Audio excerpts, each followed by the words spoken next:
9 long years of Conservative neglect has left Nova Scotia in a precarious position, Mr. Speaker. So I'd like to ask the Minister, can the Minister explain why this government does not see the value in properly funding maintenance in health care here in the province? The Honourable the Minister of Health. Mr. Speaker, I can't imagine what discussion happens at their caucus table. Mr. Speaker, you had the Leader of the Opposition, the Leader of the NDP, chastising us for spending more money on the IWK redevelopment project, and then you have the critic for the health saying that we should be spending more. So should we spend less or spend more? Figure it out at your caucus table.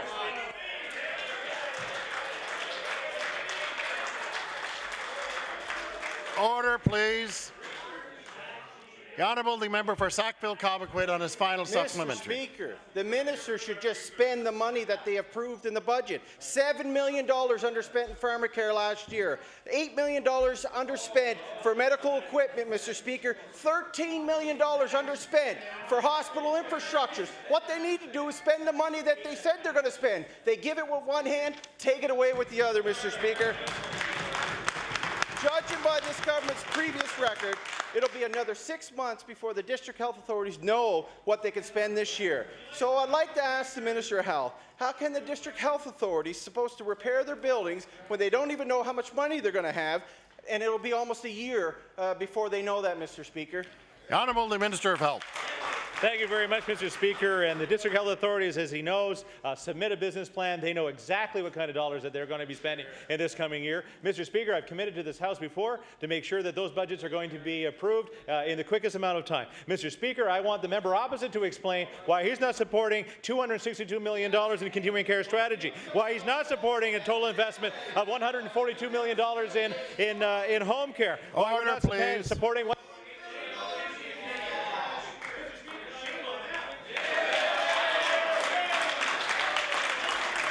The Honourable the Member for Digby-Annapolis.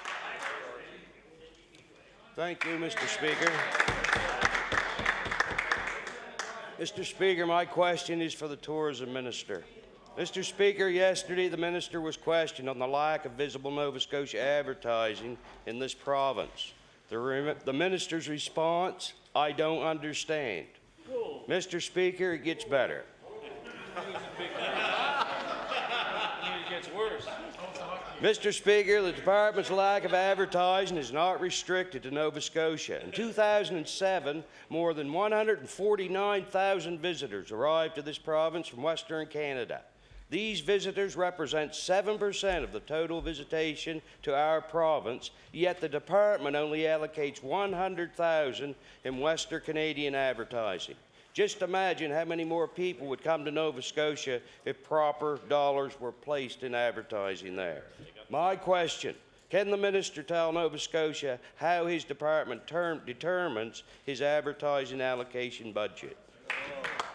The Honourable the Minister of Tourism, Culture and Heritage. Well, thank you very much, Mr. Speaker. As I said before, we spend $20 million in marketing and advertising and promoting Nova Scotia across Canada and within the United States and some parts of Europe, Mr. Speaker. We are very successful in promoting Nova Scotia and encouraging over 2 million visitors each year to come to Nova Scotia. And I suggest, Mr. Speaker, we're doing something right. The Honourable the Member for Digby-Annapolis on his first supplementary. The Department of Tourism only spends roughly $6.5 million on advertising for a business that generates $1.3 billion. Mr. Speaker, in 2007, saw a 20% increase in visitors from Western Canada to our province. This represents the single largest increase in visitation by any region last year. Despite that increase, the Department has spent a meager $100,000 to promote Nova Scotia and Western Canada. Mr. Speaker, to sell a product, you must be aggressive in marketing, especially in a region of great economic growth such as Western Canada. Mr. Speaker, my question, why is the Minister allocating so few advertising dollars to a region that represented a 20% increase in visitors to our province? The Honourable the Minister of Tourism, Culture and Heritage. Well, as I said earlier on, we spend $20 million on marketing and advertising. Mr. Speaker, and it's not just about the government spending money in advertising Nova Scotia. We do partnerships. We do partnership with private sector industry, Mr. Speaker, and together it's a tremendous amount of marketing and advertising, and I'm sure, Mr. Speaker, that people always enjoy coming to Nova Scotia. The Honourable Member for Digby-Annapolis on his final supplementary. Mr. Speaker, not only is the minister failing to promote Nova Scotia to Nova Scotians, he's also failing to advertise Nova Scotia to the rest of Canada. While the department spends less in advertising in Western Canada, they spend more in other regions to bring fewer visitors to Nova Scotia. Mr. Speaker, this government spends $370,000 to promote Nova Scotia in Quebec, yet attracts 50,000 fewer visitors to the province. The government's advertising allocation simply don't make sense. At this rate, the tourism revenues will continue to be stagnant and not reach its goal of doubling by 2012. To double tourism, common sense tells me you should be doubling your marketing efforts in growth areas such as Western Canada. Yes, I do, Mr. Speaker. Why is the minister allocating more advertising dollars to market that brings fewer visitors to Nova Scotia and spending less on advertising in markets where visitors have increased? The Honourable, the Minister of Tourism, Culture and Heritage. Mr. Speaker, $1.3 billion generated in the province of Nova Scotia due to tourism. Mr. Speaker, 33...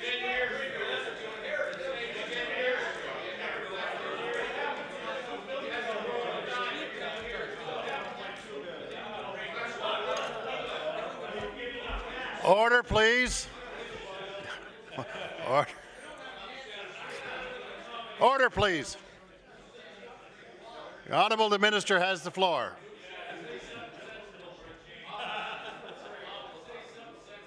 Order, please.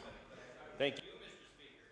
$1.3 billion in revenues in tourism, 33,000 jobs directly or indirectly related to tourism, 2 million visitors into our borders, and Mr. Speaker, I suggest that we have a plan that's working, Mr. Speaker. Thank you. The Honourable the Member for Queens. Thank you, Mr. Speaker. My question is for the Minister of Transportation and Public Works.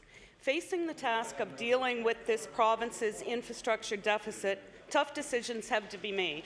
During a debate in this House, the minister stated, "Being in government means being accountable to the people." Absolutely.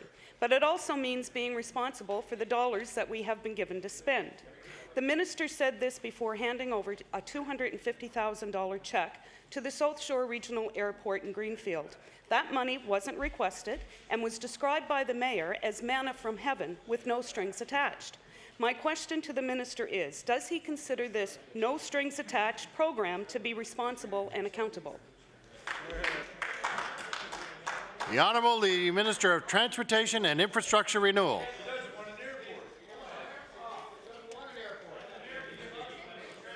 Order, please. Mr. Speaker, the honourable member is absolutely right. We are accountable as members of government to the people of this province. And you know, Mr. Speaker, yes, we did offer funding for these airports across this province. And I tell you, Mr. Speaker, the response across this province has been very positive, Mr. Speaker. Letters, Mr. Speaker, to myself, the department, editorials, Mr. Speaker, have been very positive. Mr. Speaker, these airports are a very, very important part of our infrastructure across this province. Mr. Speaker, I stand by that investment, and I can tell you, Mr. Speaker, it's well received and well needed in this province. The Honourable the Member for Queens on her first supplementary. Mr. Speaker, the greatest concern to this minister's department should be roads. We all know that roads can't be paved this year, but when it comes to spending his department's budget, it should be about priorities, not photo ops for local papers. Mr. Speaker, there are miles and miles of roads. Order, please. Order. The Honourable the Member for Queens has the floor. Mr. Speaker, Mr. Speaker, there are miles and miles of roads in Queens that could have used that money. My question to the minister is, why is he more interested in photo-ops and gifts of taxpayers' money than dealing with the crumbling roads in Queens? The Honourable the Minister of Transportation and Infrastructure Renewal. Thank you, Mr. Speaker. Mr. Speaker, I'll table this document. Now we're going to read from what it says, Mr. Speaker. It says, funding airport right on time. Perfect timing describes the recent $250,000 donated to the South Shore Regional Airport from the Department of Transportation and Infrastructure Renewal. Just before the $250,000 was provided, there was a leak there, and the municipality of Queens Mayor John Lee said. And Mr. Speaker, he says we're grateful this money is available to us. Now, the honourable member in that party may disagree with the elected officials of Queens, but Mr. Speaker, we agree with them and we support them. The Honourable the member for Queens on her final supplementary. Mr. Speaker, if rhetoric could fill potholes, I think that minister just repaired 10 kilometres on his own.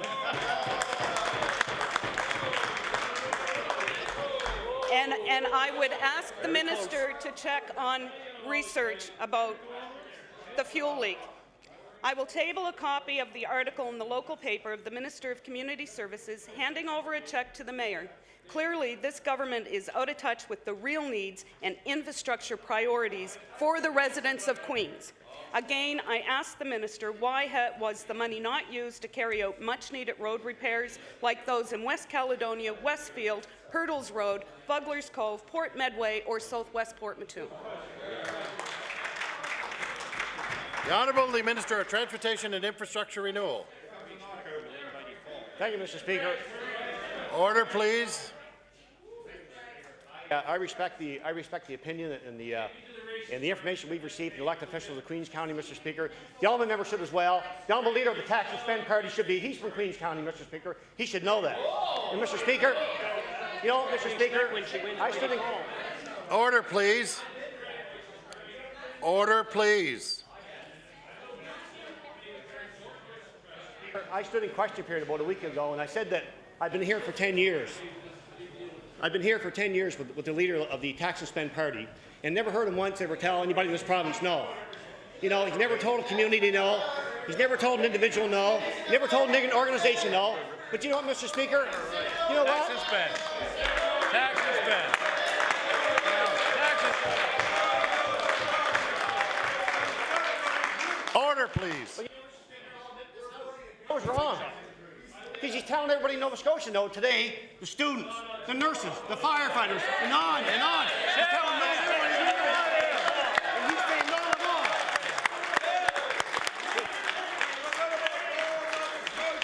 all. Order, please.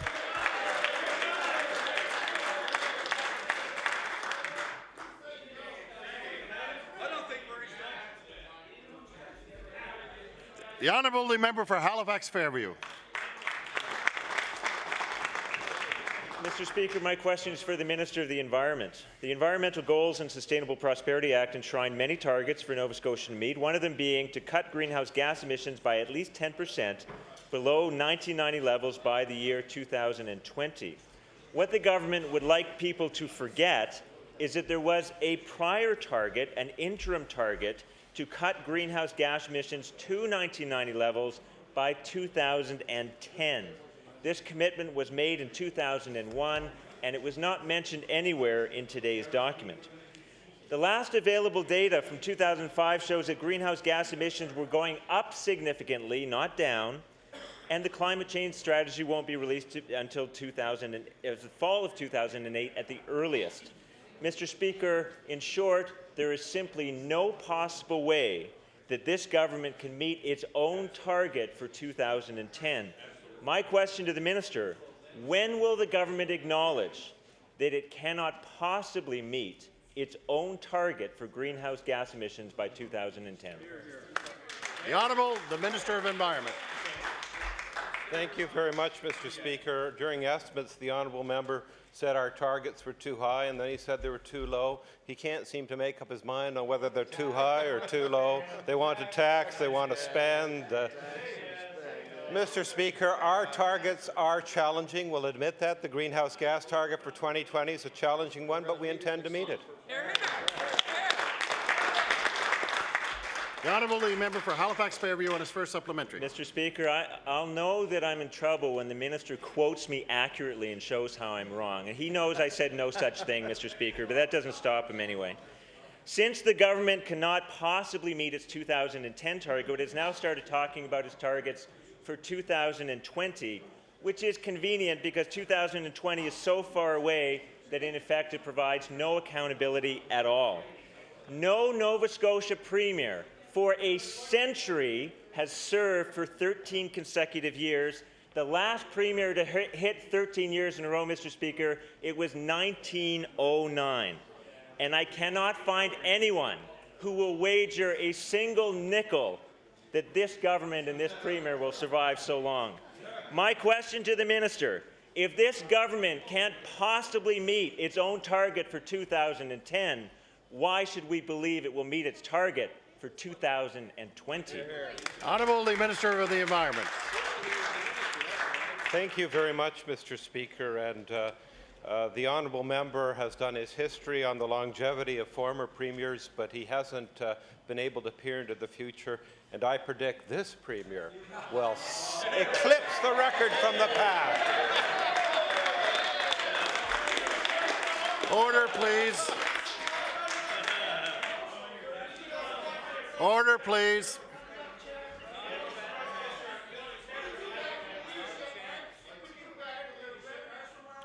The Honourable the Minister of Environment. I'm confused by the opposition on the environment. They seem to say one thing on one hand, they laud BC, they laud British Columbia as being environmental leaders. The honourable member said that. Do you know what the target for British Columbia is? It's the same target, the same year, only we put it in legislation a year before they did. The Honourable the Member for Halifax Fairview on his final supplementary. Well, of course, Mr. Speaker, the difference is that both provinces put it into law, but British Columbia is actually doing something about it. They are taking a long list of concrete actions to get there. Every environmental group in the country acknowledges that they are the leader and Nova Scotia is trailing. Whether one agrees with every detail of BC's program or not, they are the acknowledged leaders on climate change. Quebec and Manitoba are also taking concrete action. This government is on the sidelines of the national and international discussion about how to deal with the urgent crisis of climate change. My question to the minister, when is he going to get off the sidelines and get into the game? The Honourable the Minister of Environment. Mr. Speaker, the honourable member over there has challenged on who outside Nova Scotia thinks that we're environmental leaders. I will tell him one name right now. It was a speaker from British Columbia at the last AGM of the Nova Scotia automobile dealers who got up after I spoke doing a sustainability talk, and he said everyone thinks the leaders in the green environment movement are BC, and he was from BC. I'm here to tell you the leaders are Nova Scotia.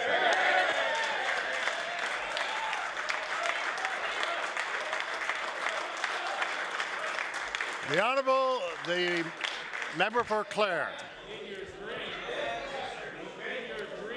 The Honourable the Member for Clare has the floor. Thank you, Mr. Speaker. Mr. Speaker, my question is for the Minister of Transportation and Infrastructure Renewal. Mr. Speaker, in November 2007, the department announced that it was planning to construct passing lanes between Berwick and Kingston on Highway 101. Mr. Speaker, Highway 101 is one of the most dangerous stretches of road in this province, and government must address this issue as soon as possible. So my first question to the minister is, when will the department begin its construction of passing lanes between Berwick and Kingston? The Honourable the Minister of Transportation and Infrastructure Renewal. Thank you, Mr. Speaker, and I thank the honourable member opposite for the question. As I indicated to the member yesterday in estimates, This government has continued to spend millions and millions and millions of dollars on 101 in the last number of years. Mr. Speaker, we'll be paving another section of that this year. We'll be planing another portion of it. We are continuing to acquire land along the 101 for the future planning and future development. As I indicated as well, Mr. Speaker, we're in the design stages now of those passing lanes that the honourable member asked about. The Honourable Member for Clare on his first supplementary. Thank you, Mr. Speaker. Mr. Speaker, there's been a high number of fatal car crashes in Nova Scotia in recent years, and in particular throughout the Annapolis Valley. Government must ensure that passing lanes are constructed in this region to try and curb the number of collisions we've recently seen. There is a significant need for this type of highway infrastructure right throughout Highway 101, especially from Bridgetown right into Coldbrook. And government needs to pay close attention to this matter. So my question again to the minister is how much funding is allocated for this project, and how many passing lanes can we expect on this stretch of highway? The Honourable Minister of Transportation and Infrastructure Renewal. Thank you, Mr. Speaker. And again, I think I answered that information to the honourable member yesterday during estimates. We continue to plan for the future on 101 right through, as well as we have plans underway for the 103 and many other projects, 104 throughout the province, Mr. Speaker, and 125 in Cape Breton. So, Mr. Speaker, there's a lot of work underway in Nova Scotia in regards to our highways, particularly our 100 series highways. And I tell the honourable member at this moment there is ongoing information being gathered for those passing lanes that he talks about. And I believe, as I indicated yesterday as well, that we'll be consulting with local groups in regards to further development of the 101. The Honourable Member for Clare on his final supplementary. Thank you, Mr. Speaker. Mr. Speaker, in February 2008, an article that appeared in the Chronicle Herald indicated in 2007 there were 26 fatal collisions between just Kings, Hants, and Annapolis counties. 26. That is an extremely high number for the level of traffic that flows through this area, Mr. Speaker. While human error and weather surely accounted for some of these accidents, the construction of passing lanes may have helped to avoid some of these car collisions. The people in these areas are concerned, and their concerns needs to be addressed. So my final question to the minister is, has government engaged in any form of public consultation with the people in the Valley region? The Honourable Minister of Transportation and Infrastructure Renewal. Mr. Speaker, I believe since the beginning of the work on 101 several years ago, there's been a lot of consultation with local groups. I know some of the organizations in the area have certainly have had input. I couldn't agree, Mr. Speaker, more with the honourable member how important it is that we do everything we can to protect the lives of those who travel the highways, whether they're from Nova Scotia or from other parts of this country or North America. Mr. Speaker, I am pleased to report that to date this year, fatalities in Nova Scotia are down from the best year we've had in a number of years, Mr. Speaker, and I know that's as a result of a lot of things in this province, Mr. Speaker. It's as a result of some legislation I believe we're doing. It's a result of strong enforcement in regards to highways, Mr. Speaker, and absolutely agree with the member that we need to do more in regards to making our highways safer, Mr. Speaker, and this government will do that. The Honourable Member for Shelburne. Thank you, Mr. Speaker. Mr. Speaker, my question is for the Minister of Economic Development. In March of this year, this government announced an investment of $34 million from the National Community Development Trust to support communities facing economic hardship. Mr. Speaker, the Nova Scotia Boat Builders Association sent a letter to the Premier on April 14th requesting that the boat building sector be included in the recently announced Community Development Trust program. Can the minister tell this House if the boat builders of Nova Scotia can expect assistance from this program? Good question. The Honourable the Minister of Economic Development. Thank you very much, Mr. Speaker. And indeed, we have received requests from a number of organizations around the province, and these are being evaluated by various departments. And of course, we will consider each one of them under the guidelines of the trust as it has been established. The Honourable the Member for Shelburne on his first supplementary. Mr. Speaker, the boat building industry has been a significant contributor to the province's economy. These companies employ about 1,200 people full-time, year-round, in mostly coastal communities. My question, Mr. Speaker, will the Minister of Economic Development include the boat building sector when he finally comes out with a plan for this program? The Honourable Minister of Economic Development. Thank you very much, Mr. Speaker. We have, as I indicated in a previous question period, established the criteria and the method by which we would evaluate applications under the program, and certainly the boat builders will be considered under that criteria, and we recognize the very strong contribution which they make to the economy of the province. The Honourable Member for Shelburne on his final supplementary. Mr. Speaker, Nova Scotia boat builders are trying to adjust to the drastic market changes and are facing a double whammy as a result of the faltering U.S. economy and uncertain domestic fishery. It has been months since this program has been announced and re-announced. Can the minister tell the boat builders if they will be included in this plan? The Honourable Minister of Economic Development. Well, Mr. Speaker, I'm sure that not only the boat builders, but all the fishermen of this province from each fishing community, whether it be Pictou West and Pictou East, Mr. Speaker, whether it be Queens or whether it be in Shelburne, Mr. Speaker, will be very, very interested to learn that the members of the NDP are going to vote against a budget that has within it a program of loans to allow fishermen to be able to buy licenses and species, Mr. Speaker, which would add to the demand for boat building in this province. The Honourable Member for Sackville-Cobequid. Thank you, Mr. Speaker. My question is for the Minister of Health. This morning, CBC reported that there were safety concerns on Life Flight because of the dramatic change in staff. Of the 13 critical care nurses, many of them with over 7 years' experience, only 4 are going to work with the new employer, Emergency Medical Care. We know Life Flight was assessed 2 years ago by the Finch and Associates and was described as an exemplary service. So I'd like to ask the Minister of Health, will the loss of experienced nurses affect the delivery of service and the impressive record of Life Flight? The Honourable Minister of Health. Thank you very much, Mr. Speaker. And to the member opposite, I know that quality and safety of service is our greatest priority when it comes to the operation of Life Flight. Mr. Speaker, it's EMC who manages that EHS ground ambulance system. Will be providing consistent management practice and a more seamless approach into our Life Flight program. Mr. Speaker, this is more cost and resource efficient. Mr. Speaker, I have full confidence in the new flight crew and, of course, the paramedics and nurses that do fly for Life Flight program.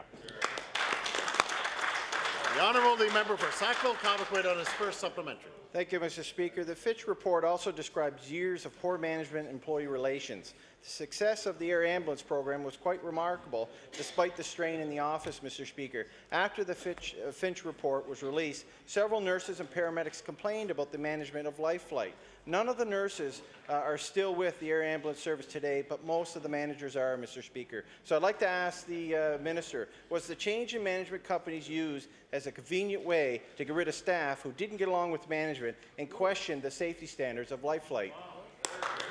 Honourable the Minister of Health. Thank you very much, Mr. Speaker. I understand from the folks at EMC that there is only one new paramedic to fly flight. The other ones, of course, are from the older program. I'm confident that all paramedics and nurses hired have the clinical skills necessary to provide an exemplary care to Life Flight patients. So I'm very confident of the capabilities of that program to provide an excellent service to Nova Scotians. The Honourable Member for Sackville-Cobequid on his final supplementary.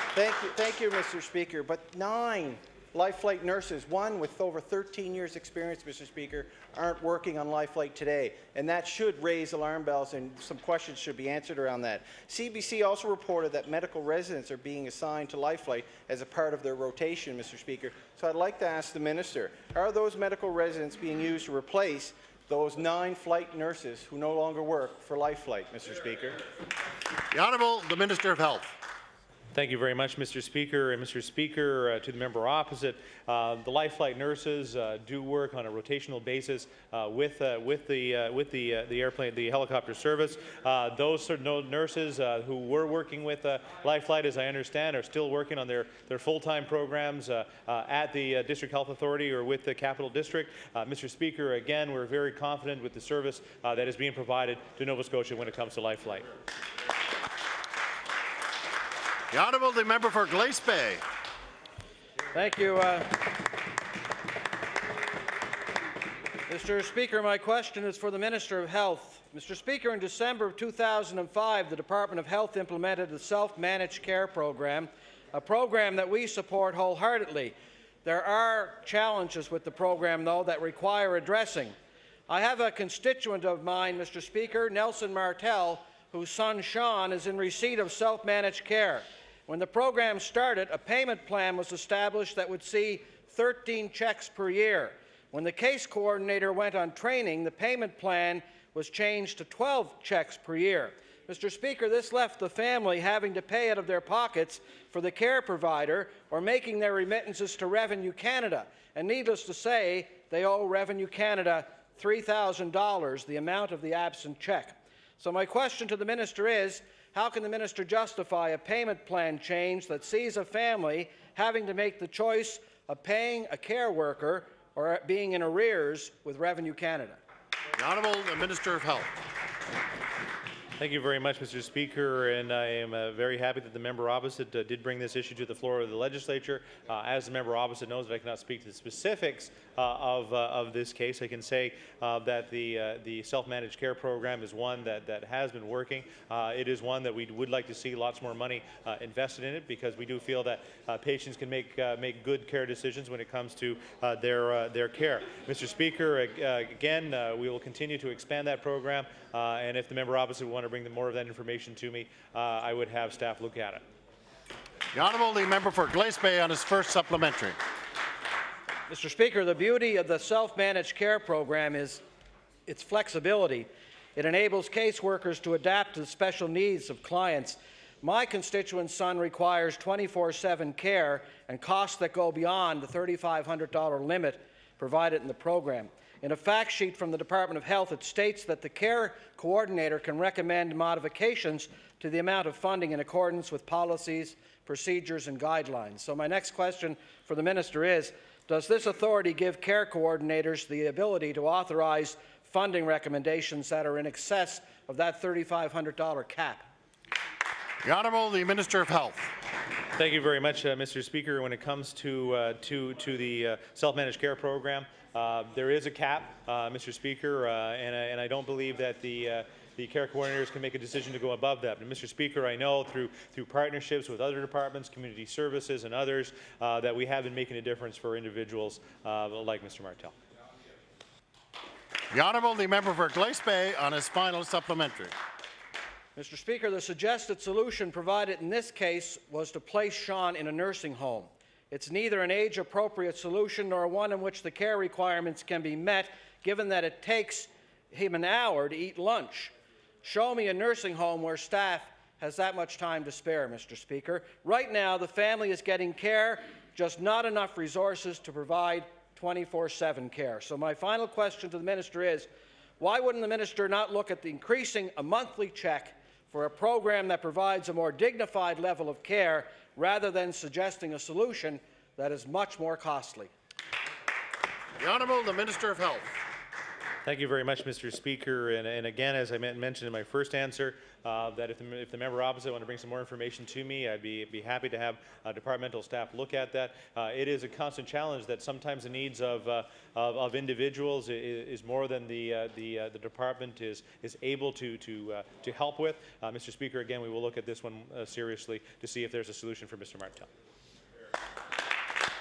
Honourable the member for Timberlea Prospect. Mr. Speaker. Mr. Speaker, my question through you is to the Minister of Justice. While the Minister's review of taser use continues behind closed doors, other jurisdictions are conducting public inquiries into the use of tasers. testimony before one inquiry should get the attention of this minister, because according to a report by Canadian Press, which I will table, an inquiry in Vancouver heard this week from the head of the company that makes tasers, and he said in this CP report, quote, "Tasers are not risk-free. They are designed to incapacitate, and that term non-lethal does not mean safe," end of quote. My question to the minister, in view of this less than resounding endorsement of its safety from the manufacturer of tasers, will the minister reconsider his refusal to put a moratorium on taser use in this province? Honourable the Minister of Justice. Thank you very much, Mr. Speaker. And the honourable member is correct. The process is ongoing with regards to the taser review for this province. And as he would suggest, behind closed doors are an expert panel that are taking in thoughtful consideration all the materials supplied, including the materials that the honourable member supplied the last time he spoke of this matter in the House. If he has information, I will take that into consideration, but there will be no moratorium put in place. The Honourable the member for Timberlea Prospect on his first supplementary. Thank you, Mr. Speaker. The chairman of Taser International has acknowledged that taser use is not risk-free. Back on November 20th in this House, the minister assured the House that tasers are being used appropriately in this province and in accordance with governance standards. And I'll table a copy of the governance standards in this province at this time. A key requirement of these standards was that tasers are to be discharged only, quote, where risk from aggression, violence, or other reasonable conditions exist. My question to the minister, is he satisfied that those standards are being adhered to across this province from one jurisdiction to another? The Honourable the Minister of Justice. Thank you very much, Mr. Speaker. And the matter of which the honourable member for Timberlea Prospect speaks in the House is one we take very seriously, and incidents not only within Nova Scotia but elsewhere are under review for a very important reason, that we have to make sure that our law enforcement and other officials are properly resourced to do their job. This is a taser device as an alternate, Mr. Speaker, to brute force. We are going to make sure anything that we do is reasoned and reasonable as we go forward. So again, any of the matters brought forward by my own colleague will be taken seriously into consideration. The Honourable the member for Timberlea Prospect on his final supplementary. Thank you, Mr. Speaker. Mr. Speaker, the first phase of the minister's review, which was released in March, revealed that there is a wide variation in taser use from one area of the province to another. For example, the chances of being on the receiving end of a taser is more than 3 times higher in Bridgewater than it is in Truro. There is also a rapid overall increase in taser use, up 80% in the last 3 years. So my question to the minister is, if he won't bring in a moratorium on taser use, will he at least assure this House and ensure Nova Scotians that existing provincial standards are strictly and uniformly applied from one jurisdiction to the other throughout this province? The Honourable the Minister of Justice. Thank you very much, Mr. Speaker. And with regards to the standards and protocols that are in place governing the use of a taser device, we have different protocols in place, Mr. Speaker, with regards to the type and use in the environment, whether that be corrections or sheriff services, policing, and we also within policing have the policing provided by the RCMP versus provincially. So all of that is part of that review. I do understand the members' comments and the concerns, and they'll be reflected, I think, as you'll see in the report that comes forward.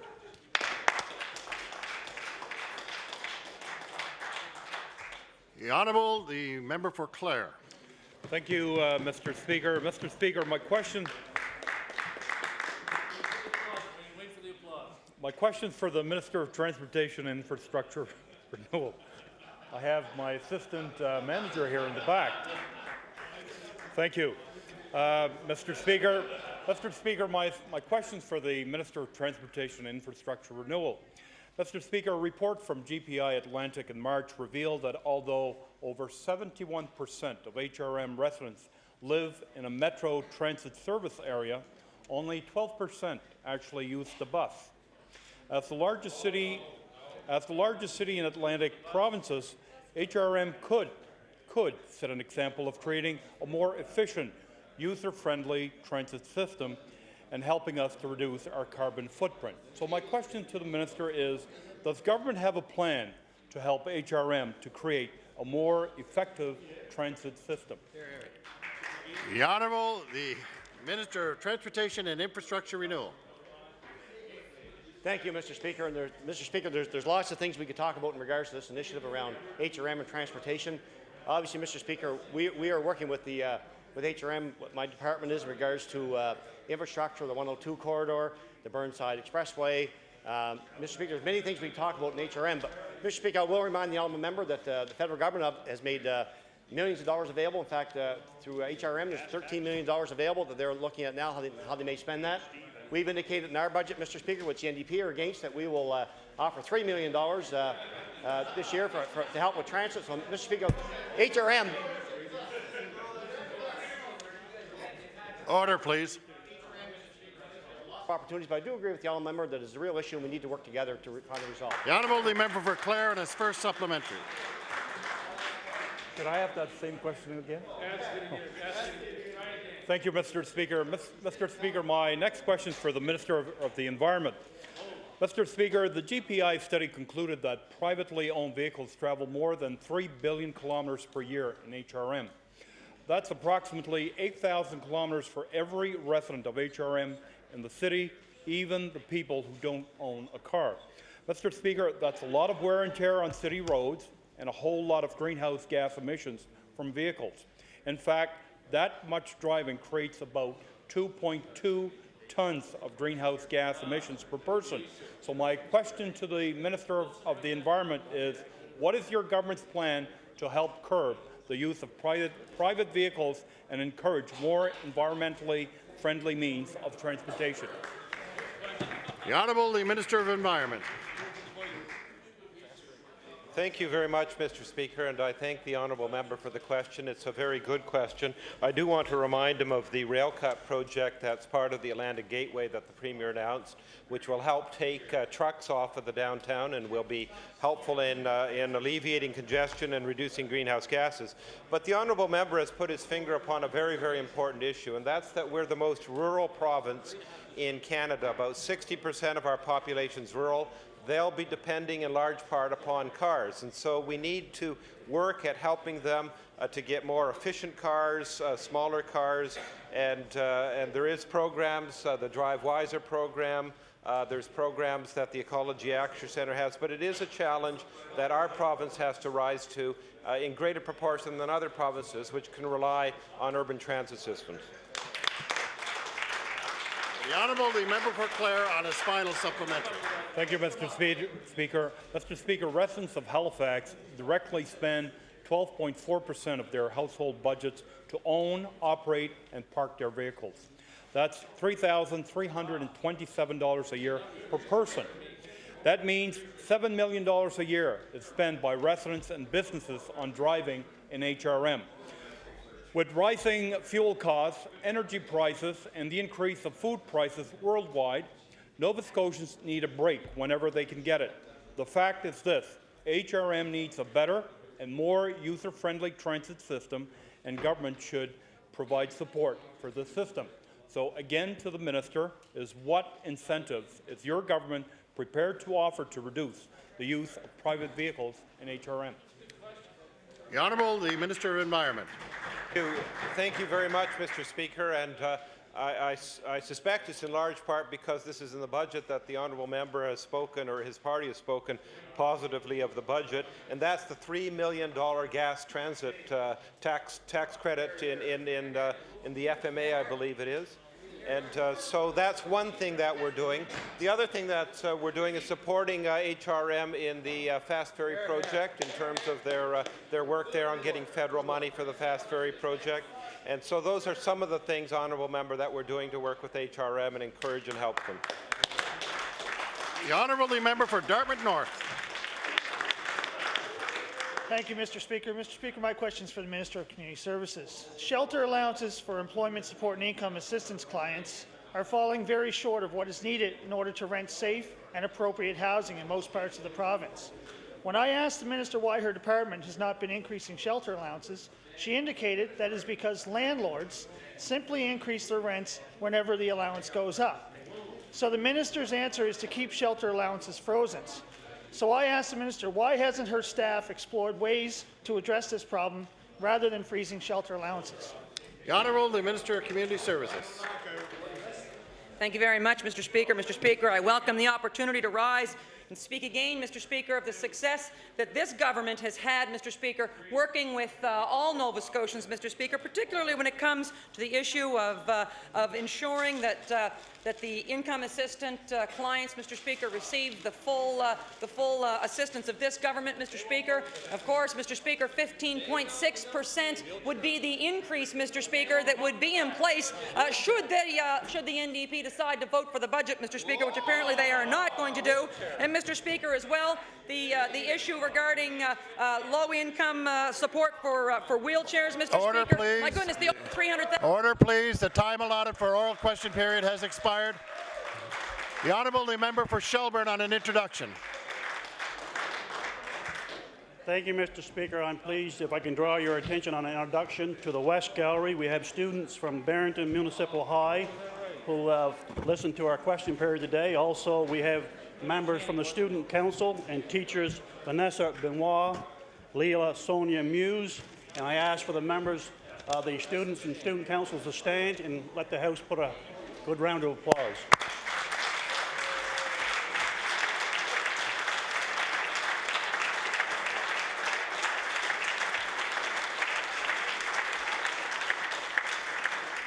Yeah. The Honourable the Minister of Service, Nova Scotia and Infrastructure, Municipal Relations on an introduction. A little bit of everything, Speaker. Mr. Speaker, I too would like to make an introduction and draw the attention of members of the House to the East Gallery, where my son James Muir is visiting for the first time. Would you stand, James, please?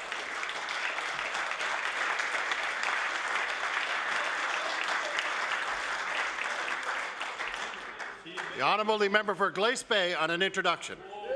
Thank you. Thank you. It's hard to tell, Mr. Speaker, sometimes whether the NDP likes or dislikes me. I'm not sure.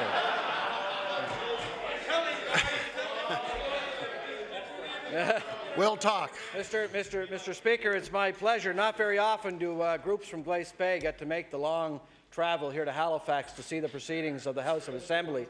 So I'm especially glad to introduce today the graduating class of grade 9 of Bridgeport School who are here today, and they are accompanied by teachers Tanya Jameson and Wanda Sim, and also by my wife Nancy Wilson, Mr. Speaker.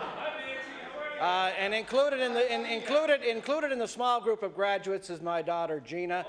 But they're here also to partake in some Democracy 250 activities, and they've also scored some tickets to the Canada game, Mr. Speaker. So I'd like them to stand up and receive the warm welcome, please, of the House of Assembly.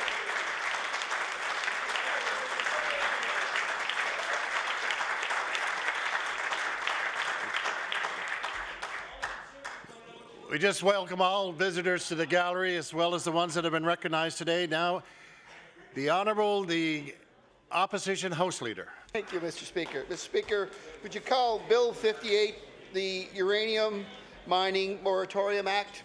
Bill 58, the Honourable the Member for Halifax Fairview. Thank you very much, Mr. Speaker.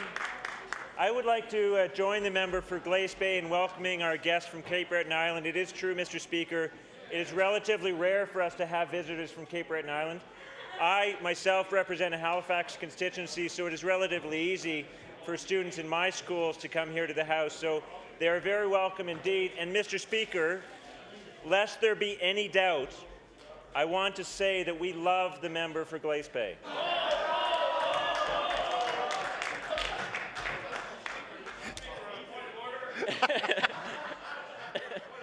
The Honourable the Member for Kimberley Prospect on a point of order. Not to break with caucus solidarity, but I do not include myself among those members. I don't believe that that is a point of order. The Honourable the Member for Halifax Fairview on a... Thank you, Mr. Speaker. I do not know what could have given the member for the Glace Bay the idea that perhaps the opposite might be true. Mr. Speaker, I rise today on a very important bill, Bill 58, the Uranium Mining Moratorium Act. And Mr. Speaker, it is of fundamental importance that the 25-year-old ban on uranium mining finally be put into law, into the law of the province, approved by this legislature For that long, Mr. Speaker, it has only been essentially a policy of the government. It could be changed tomorrow by the stroke of the Cabinet's pen. Order, please. The Honourable Member for Halifax Fairview has the floor. Mr. Speaker, and uranium mining is far too important to be left in such an uncertain state. The moratorium came into effect in Nova Scotia in 1981. Many people believe, Mr. Speaker, that it came in as a result of the McLeave uranium inquiry, when in fact that's not the case. The moratorium was put in place and then the inquiry was called. And after a number of years, Judge McLeave rendered his report where he didn't really say anything strongly in favor of or against the moratorium. What he said was that when the moratorium came up for review in 1990, that there were various things the government should take into account, and he listed the pros and the cons of uranium mining. As we all know, later governments continued the uranium moratorium as a policy of the government, including the Conservative government of John Buchanan, the Liberal government of John Savage. And so in that way, Mr. Speaker, the uranium moratorium has continued to this day. But it is still merely a policy of the government of Nova Scotia.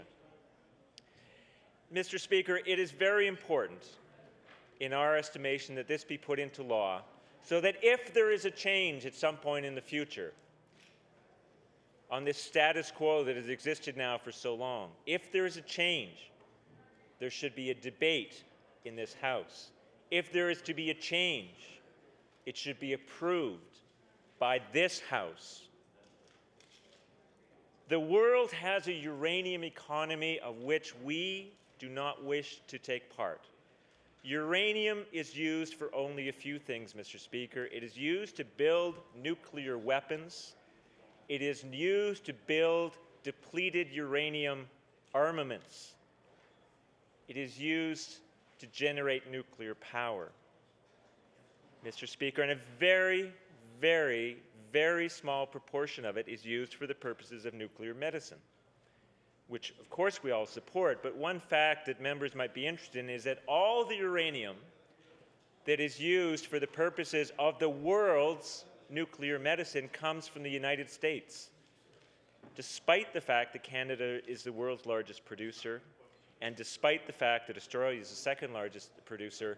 The uranium used for nuclear weapons, nuclear medicine, comes from the United States. It is further refined at the Chalk River plant in Ontario, but the raw material comes from the United States. And Mr. Speaker, if I thought for 1 second that our uranium was needed for nuclear medicine, I would be the first one out with a pick and a shovel to go and get it. But Mr. Speaker, let no one lead Nova Scotians to believe that Nova Scotia's uranium is necessary in order to have nuclear medicine. It is not. If the uranium comes out of the ground in Nova Scotia, it will be used either to build nuclear weapons or to furnish depleted uranium armaments on the world's battlefields, or for uranium fuel rods in the nuclear power industry. And we believe that Nova Scotians do not want to be part of the world's uranium economy. Now, Mr. Speaker, unfortunately, the Department of Natural Resources' position on this is not clear. Not clear at all. If the government truly supported the uranium moratorium, as it sometimes claims, then it would pass this bill without debate, but they won't do it. Last month, this House's Committee on Resources passed a resolution affirming the moratorium, Mr. Speaker, and the minister stood in the House and said, well, that's already the government's position, when it very clearly isn't. It reminds me, Mr. Speaker, of the Alice in Wonderland quote where one of the characters says that he can make words mean whatever he chooses them to mean. This resolution very clearly does not reflect this government's position, and yet the Minister of Natural Resources stands in the House and says that it does. Mr. Speaker, we know that there's a problem when that happens. What the resolution says is that the uranium moratorium must continue, and that the only discussion should be about how to refine the uranium regulations in order to ensure that other mining activity is not unduly impeded. Because the current situation is that when uranium at a certain concentration is found, all mining activity in that area must stop. And the drilling machinery must be withdrawn. And we acknowledge that that's an issue. We do not wish to get in the way of the mining for other metals and minerals. And Nova Scotia has a long, proud history of mining, Mr. Speaker, and long may that continue and prosper. But we believe that that can happen without mining our uranium.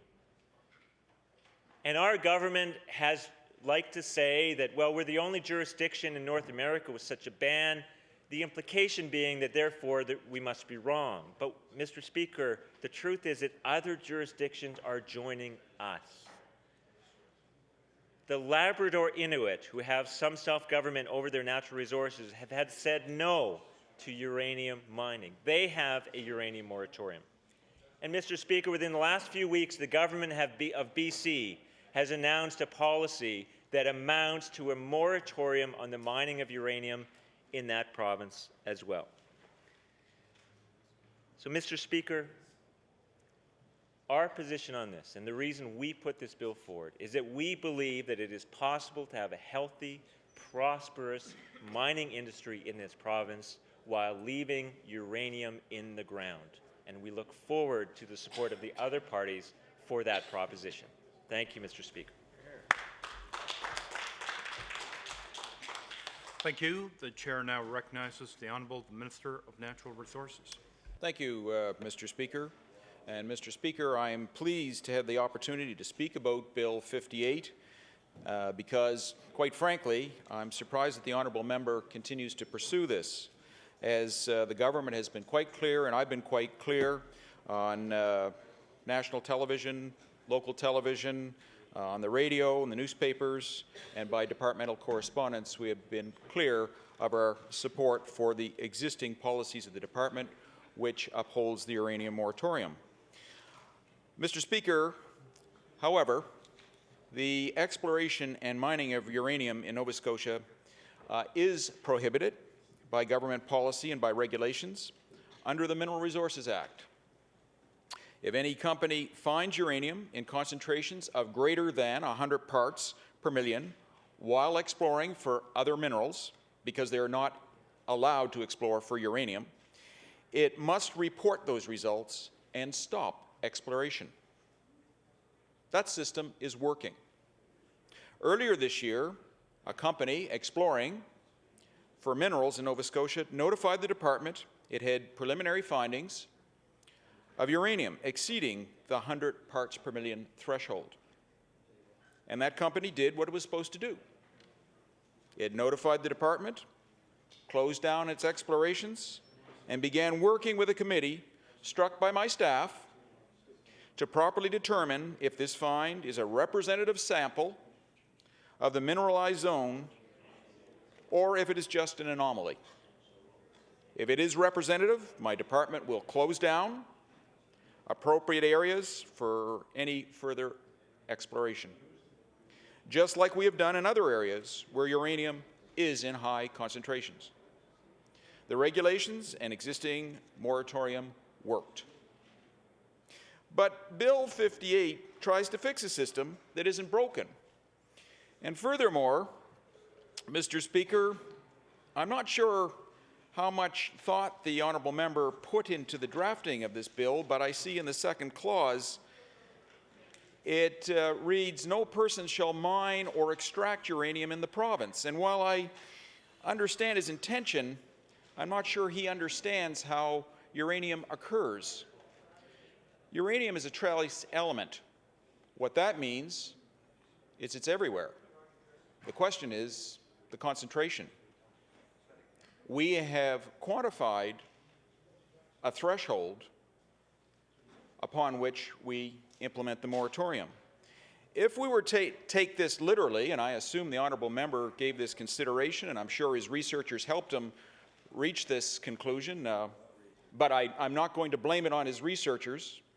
because ultimately he is responsible for what he has put forward in his bill. It says no person shall mine or extract uranium in the province. Now, what does that mean? That means if you mine anything in this province, you have mined a trace element of uranium. That would, again, as the NDP put forward a year ago, shut down the mining industry. But unlike the bill that was put forward by the member for Cape Breton Centre,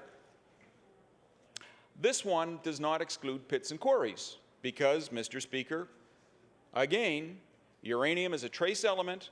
That means if this legislature were to pass this bill, we would have not only effectively shut down the mining industry as we know it, but also the ancillary pits and quarries of the province. I would leave it to the public's imagination as to just what sort of economic devastation that would entail for this province. I think it's an indication of the amount of research and thought that went into the drafting of this bill.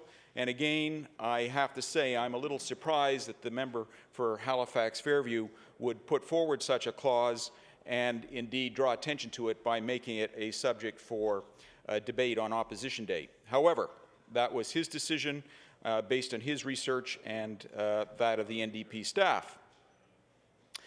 Now, I don't want to be entirely critical of the member because I understand he did put forward the resolution at the Resources Committee that the Standing Committee on Resources expressed its support for continuing the moratorium on the mining of uranium in Nova Scotia. The government appreciates that vote of confidence in what has clearly been our stated position. It goes on to recognize there are some complications from having the uranium moratorium, and it does some damage to the provincial economy.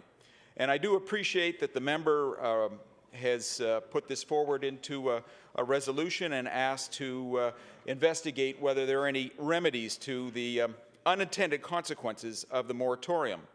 Unfortunately, I'm not convinced that there's an easy answer because, again, because of the trace elements, as I explained just moments ago, effectively, if you mine anything, you have mined a trace amount of uranium.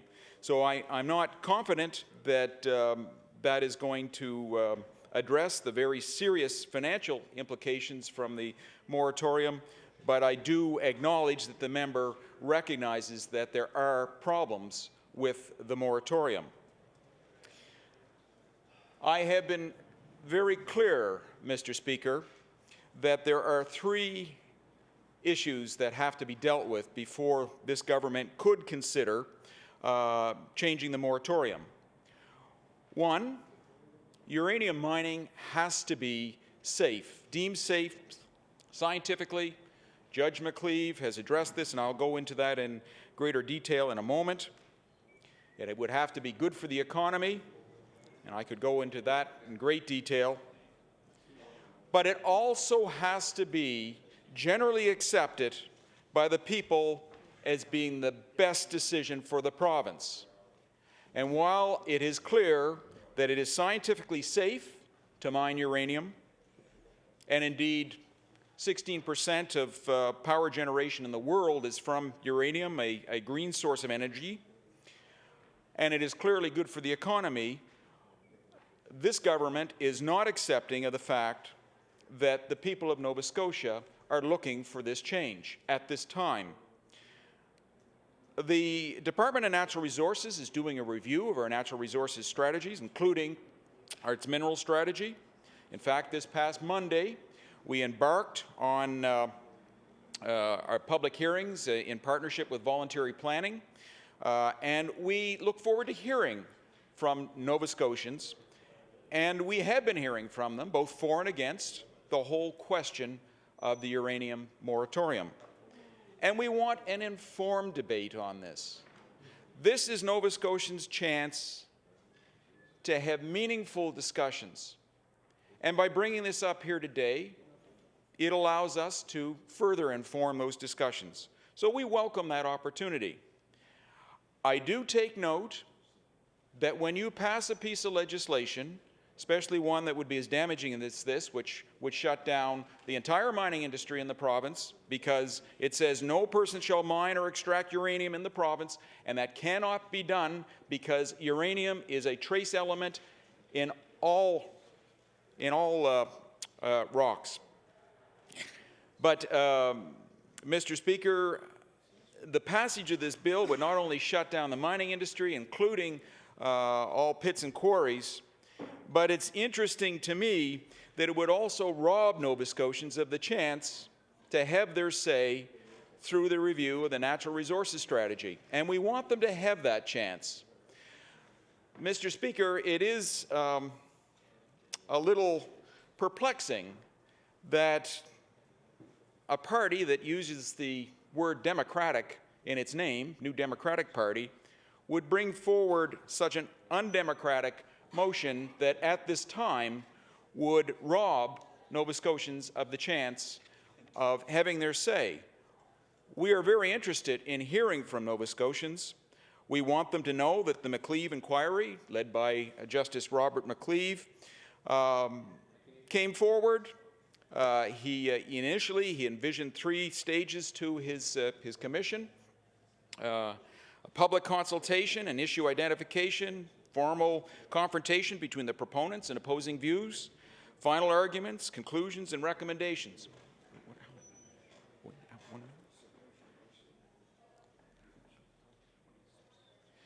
And at the end of it, he concluded that there is probably little reason not to allow exploration from an environmental and public safety point of view. That is the Supreme Court Justice's conclusions. He heard the evidence. That is his conclusion. We know that there is huge economic potential if we were to lift the moratorium. However, we will not do that until we know Nova Scotians would want us to take that path. Thank you. Thank you. The chair now recognizes the honourable member from Preston. Thank you, Mr. Speaker. I first want to state that our party is in favor of the present moratorium that's on uranium mining in the province. And it's a little bit perplexing. My honourable colleague from the government side indicated that the New Democratic Party, on one hand, wants to ban all uranium mining and uranium extraction in the province, outright ban. And as the minister has just indicated, that would probably shut down all operations of mining, pits, everything else that there is in the province.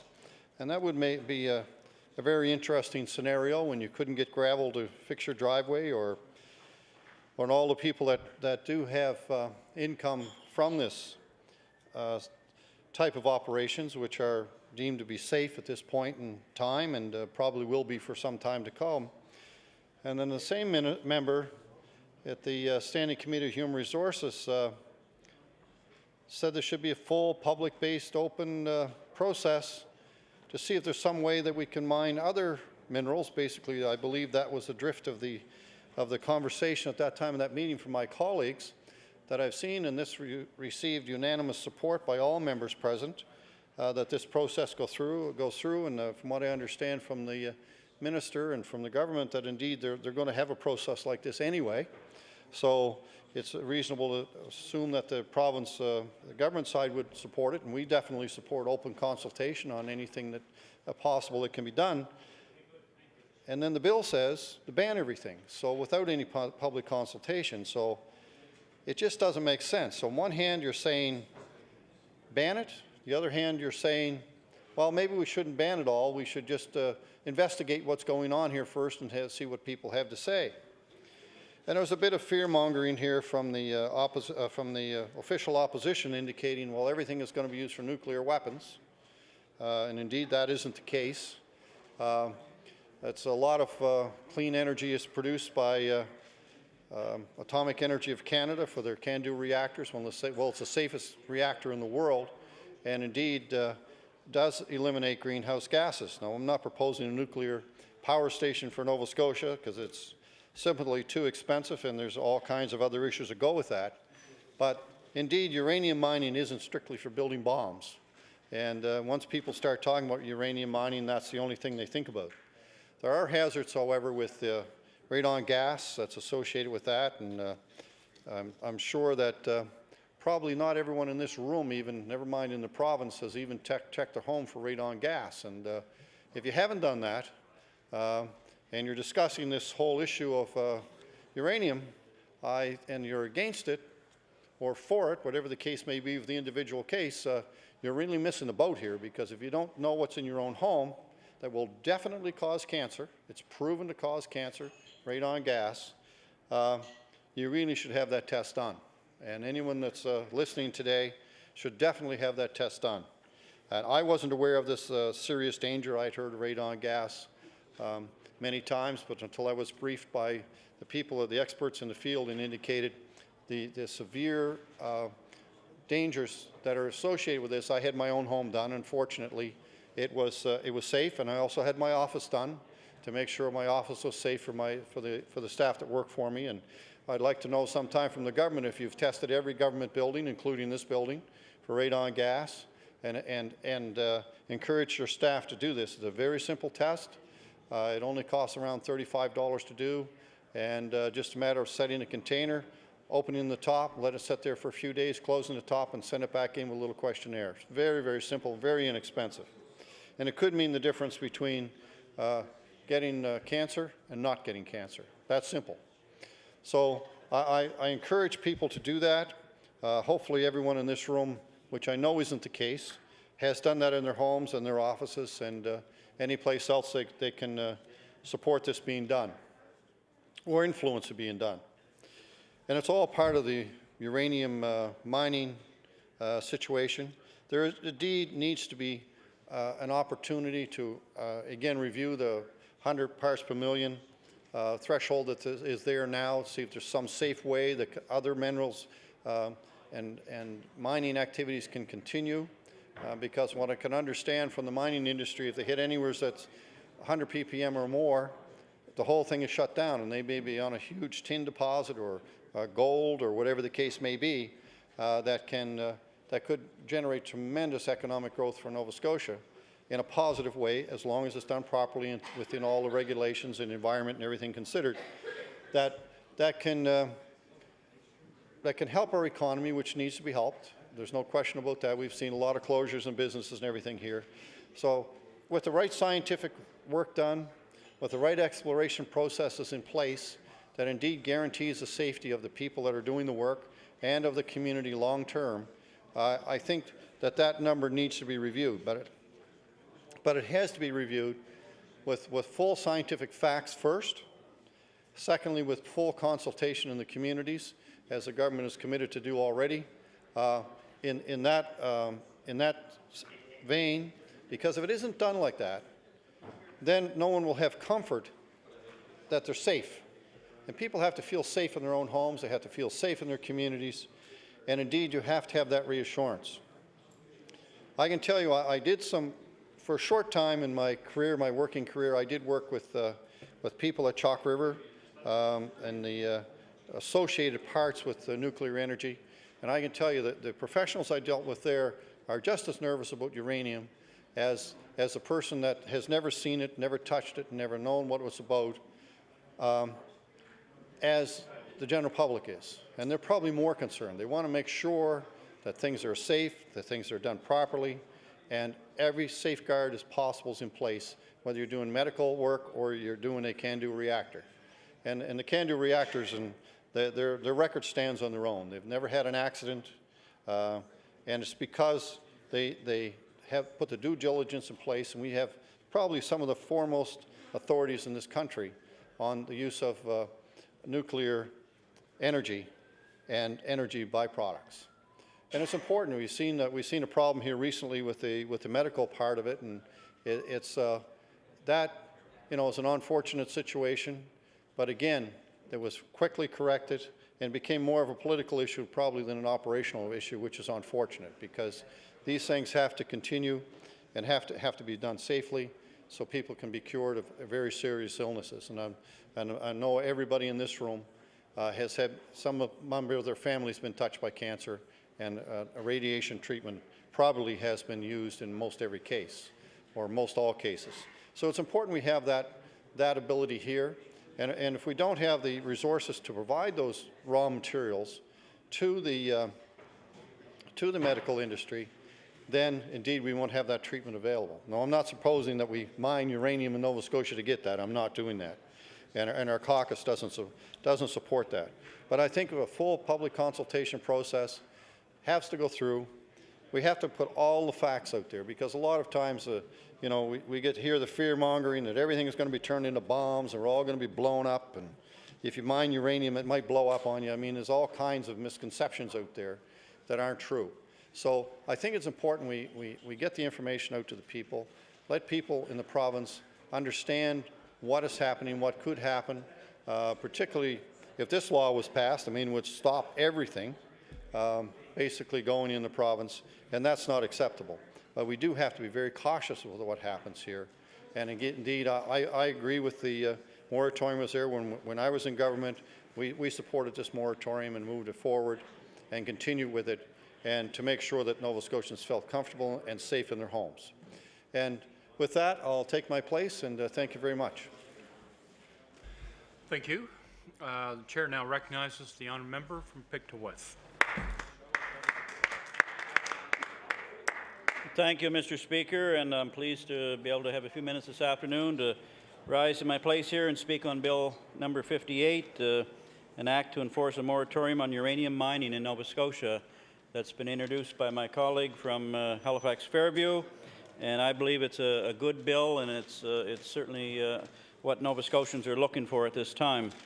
As you know, Mr. Speaker, we have a moratorium in place in the province right now on uranium, but it's a policy only. It's really a temporary measure. Right now, it's a policy, but it could be taken away very, very quickly. I guess with the stroke of a pen, it could be gone. Here today, gone tomorrow.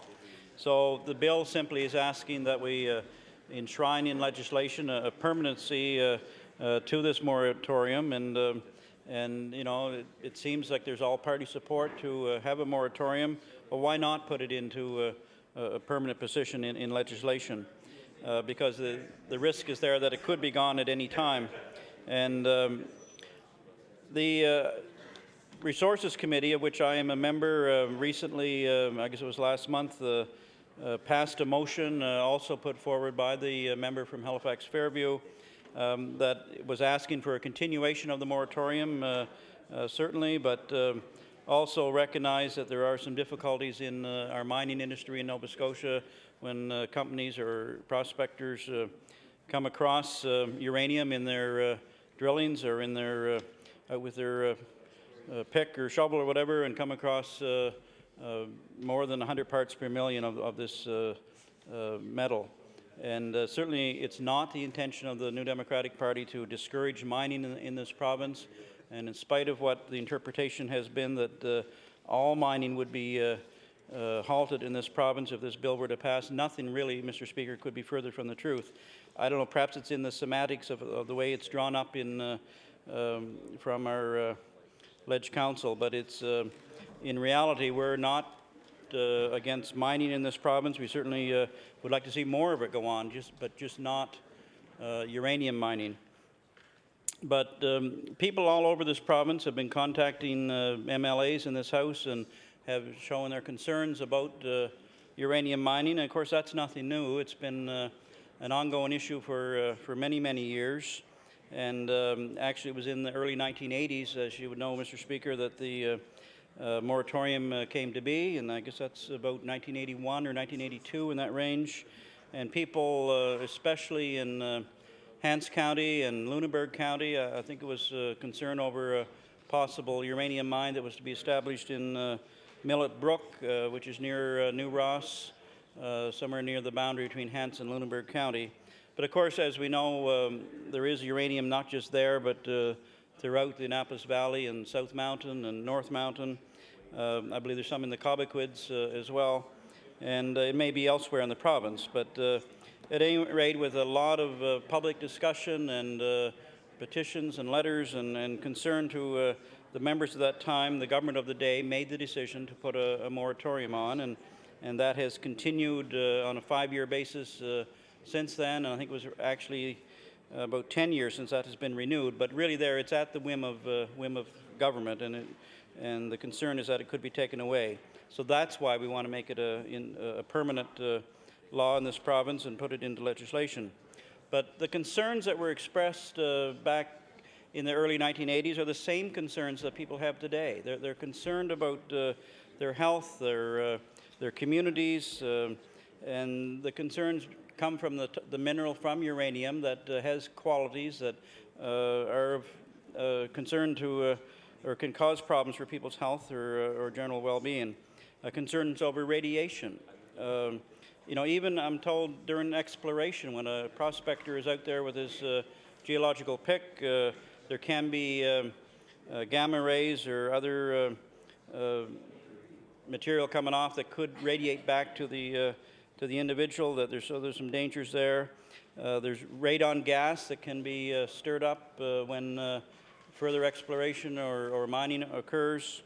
And as we know, that's a concern in people's homes or businesses. And radon and daughters of radon are there. And while it's easy to get rid of in a house basement, it's still a concern to the people's general health. Of course, the real concern is over uranium mining when you get into that. And what do you do with the tailings that are produced? There's tailing ponds, and there's evidence that these tailings are long lasting. In fact, Mr. Speaker, uranium has a property of a half-life that can last for tens of thousands of years, even hundreds of thousands of years. And the properties from this mineral can be lasting not just our lifetime, but for generations, for thousands of years. So it's a real concern. But how do you safely handle those tailings in a mill pond left over from a uranium mine? And if it leaks, or if you get a huge rain or a flood, and they're washed down in the stream into a tributary, and then further downstream into a river and towards civilization, there could be some major problems. Out of that mining, of course, if it's used for good or not so good, there's spent fuel problems or management, how to safely store those cells after they've been used, whether it's in a power plant or whether it's in nuclear medicine. And isotopes are good. Certainly there's that benefit to mining uranium, but there's certainly the other side of it has been mentioned, concerns over nuclear armaments, nuclear-tipped weapons that are used in destruction in war. Certainly nuclear bombs have been mentioned. So there's some good, there's some bad, and we all know that there's some dangers expressed. So I think basically what Nova Scotians have been saying, that there's too many risks, too many perceived risk for the benefits that might be received. Yes, there may be some short-term jobs, but really, is it worth the risk to the people's health or well-being in our communities? Is there a safe distance where mining can occur?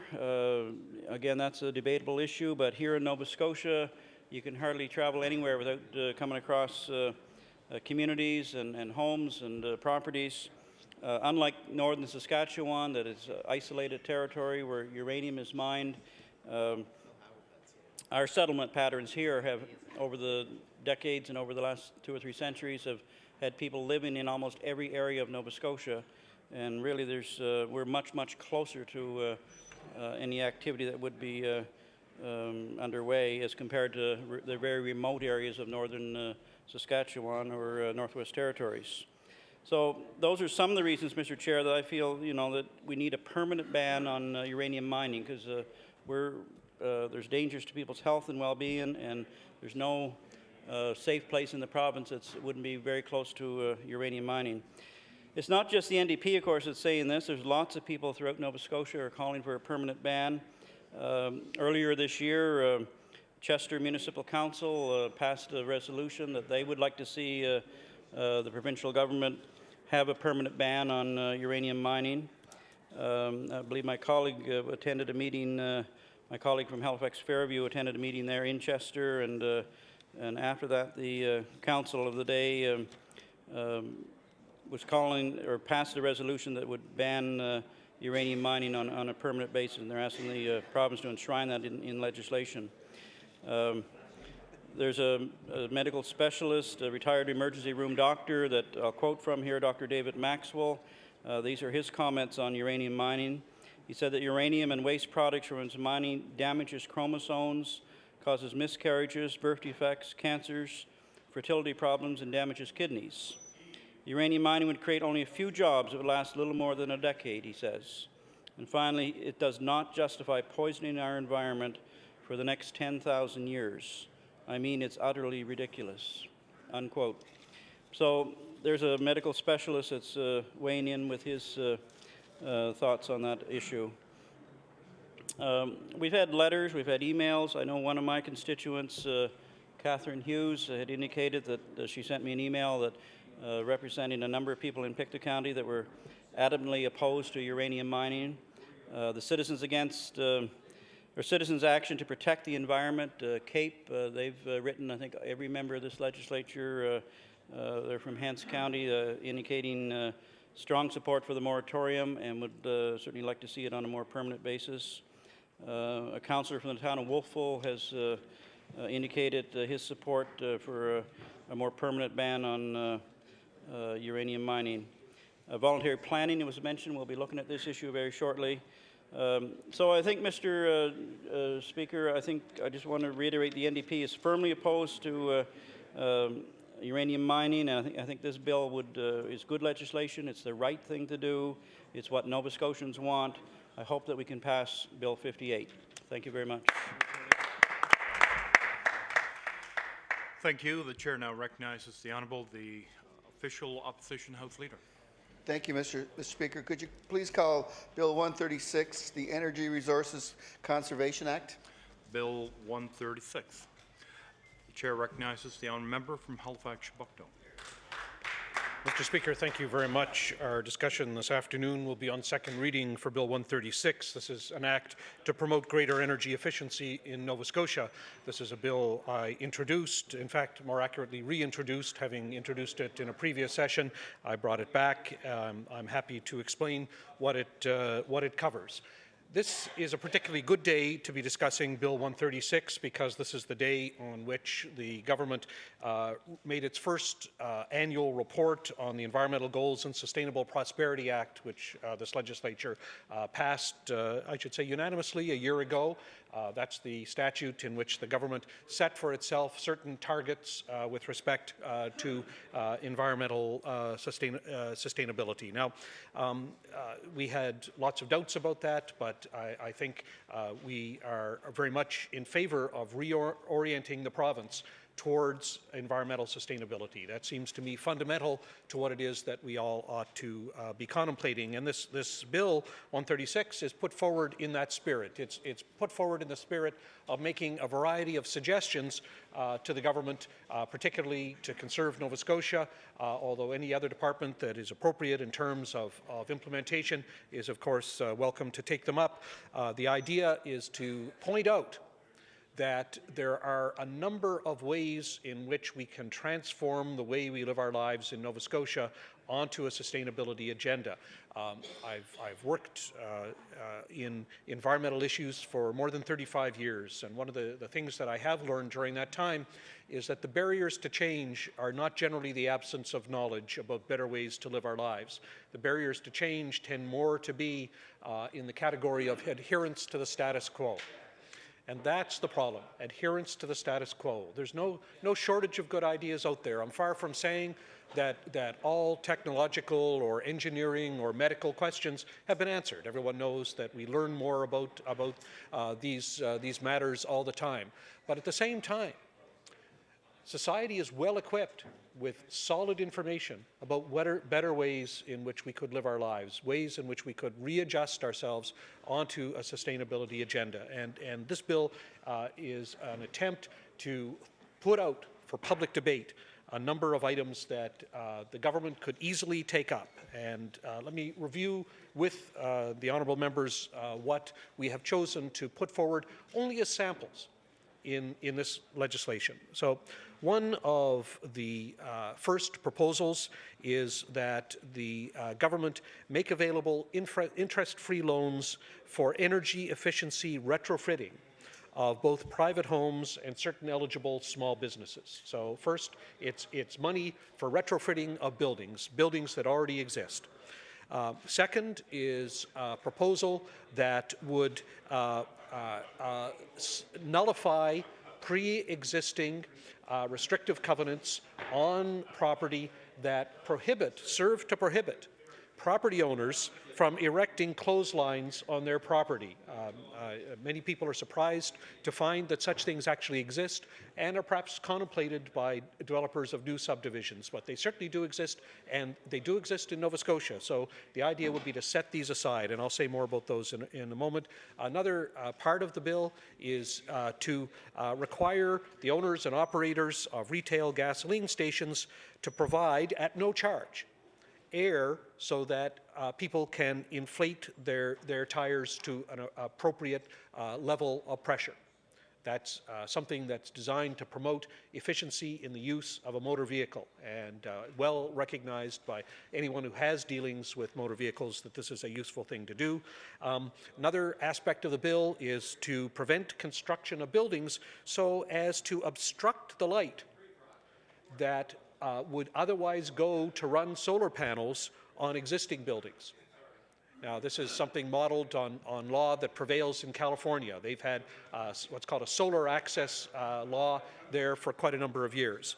Another aspect of the bill is to require the minister to establish conservation standards for the government, particularly with respect to their buildings, but also with respect to their fleet. So there are examples of things that are initiatives that the government is being encouraged by our party to take, because all of these things are achievable. None of these are particularly difficult to move forward on. It's a clutch of good ideas, but you know what? They weren't in the budget. They weren't part of the legislative agenda. And when I observed earlier, Mr. Speaker, that this was a reintroduction of the bill, I have to say that I was profoundly disappointed that I had to reintroduce this bill. I fully expected that in this session the government would have come forward with, if not all the measures that were contained in the previous bill, at least some of them. Particularly the clothesline item, I have to say I was amazed and gratified at all the positive publicity that was attracted by this proposal when I first brought it forward last year. Of course, I'm not alone. I subsequently learned that there is all across North America a movement known as the Right to Dry movement, in which people essentially advocate for the setting aside of restrictive covenants and positive measures by any level of government to allow people to set up clotheslines so that they don't have to use an electrical appliance for something as straightforward as drying their clothes. We can all use the wind to do it. This is something that the beauties and wonders of which appeal to many of us. We often see paintings, we see photographs, we see postcards anchored in the Atlantic provinces that show us laundry lines as part of our traditional way of life. I'm happy to say I have an actively used laundry line at my home in the middle of the city. So it's not just something that goes on in rural areas. But I found that when I introduced the bill formerly, that there was an enormous outpouring of goodwill with respect to this particular proposal. And I know that at the time there was some talk on the government benches about the possibility of them bringing forward their own proposal to do this. I don't know why they haven't done it. In fact, in Ontario, I see that John Tory, the leader of the Tory party and the opposition in the provincial legislature in Ontario, has been on record for a number of months saying that, in fact, he's very much in favor of this kind of initiative. And the Liberal Premier in Ontario has now brought forward a legislative initiative to, in fact, accomplish exactly the same end, that is to say, to promote the use of laundry lines. Why not? Why not? It's a very simple thing. It's not even a money expense for the government. And I should point out that this is designed, doesn't extend to apartment buildings. That's something the government might want to think about, but this really has to do with private properties and the kind of restrictive covenants that are sometimes put in place apparently on the basis of aesthetics. I have to say that's a mistaken view in my opinion. You don't have to believe with me that laundry lines are beautiful, but in fact you can certainly recognize that they're energy efficient, and there's nothing offensive about them, and really it's all part of encouraging, the prohibitions are all part of encouraging people to use electrical appliances when they don't. So that's the essence of this proposal, Mr. Speaker. I could speak in more detail about all of the others, but what they are is that they are common sense proposals that really should commend themselves to the government. I don't know why they haven't moved on an array of items like this. They're very simple, they're straightforward, and I have to say that there's a call for them from all parts of Nova Scotia. Thank you very much, Mr. Speaker, for the chance to address this bill. Thank you. The chair now recognizes the Honourable the Minister of Energy. Thank you, Mr. Speaker. I'm pleased to stand in my place and speak to Bill 136, a bill that recommends a number of energy-efficient items for consideration. Mr. Speaker, I think, first of all, we're a day late and a nickel short. We've already introduced a number of the issues that the member's talking about. Mr. Speaker, I know hypocritical is not a parliamentary word, so I'll use misleading members of the House and Nova Scotians. Here we have a member of a party that is standing there saying that we should take all these initiatives, and here we are, Mr. Speaker, we have called Conserve Nova Scotia, that's reached out and touched over 300,000 Nova Scotians, Mr. Speaker, in the last year and a half. Mr. Speaker, we've created over 50 new programs to help Nova Scotians be more energy efficient and find new and better ways to be more energy efficient in their homes and their driving habits across Nova Scotia. But, Mr. Speaker, we have included in this year's budget $10.2 million to help expand that program. And the member opposite stands in his place and criticizes and will not support the budget. I know I can't use the word hypocritical, so I'll use the word misleading members of the House and Nova Scotians, Mr. Speaker. I think that we have a great department that's doing great things for Nova Scotians, and we have lots of new programs and ideas on the way. And, Mr. Speaker, the member speaks about interest-free loans. Well, I can tell you the people that I represent, and I'm sure, Mr. Speaker, the people you represent, would rather have a grant of up to $6,500 to help do retrofits in their home than they would have an interest-free loan. If they need help on that, Mr. Speaker, I can assure you and all members of the House that we are working with a financial institution right now to have a low-interest loan, maybe at prime rate, the same as the government borrows at, that will be instituted across the province to help homeowners out, Mr. Speaker, if the retrofit is over the $6,500 threshold. Mr. Speaker, and this government and myself as the Minister in Conserve Nova Scotia cannot do it alone. That's why we have partnered with a number of agencies outside of government. And the Ecology Action Centre, Clean Nova Scotia, you know, to name a few, Mr. Speaker, that we are working with to implement new programs. Through our REAP program, we have helped 305 low-income homeowners to help make their homes more energy efficient, Mr. Speaker. And working with the Department of Community Services and Housing, Mr. Speaker. And lo and behold, we are going to do 200 more homes this year, Mr. Speaker. And, Mr. Speaker, I think that across this province, I have yet to find a law in this province by any municipality that is telling Nova Scotians that they cannot have a clothesline in their backyard. Mr. Speaker, and I have checked every municipal bylaw in this province, and I cannot find one yet that's restricting. Mr. Speaker, do I have the floor? Or?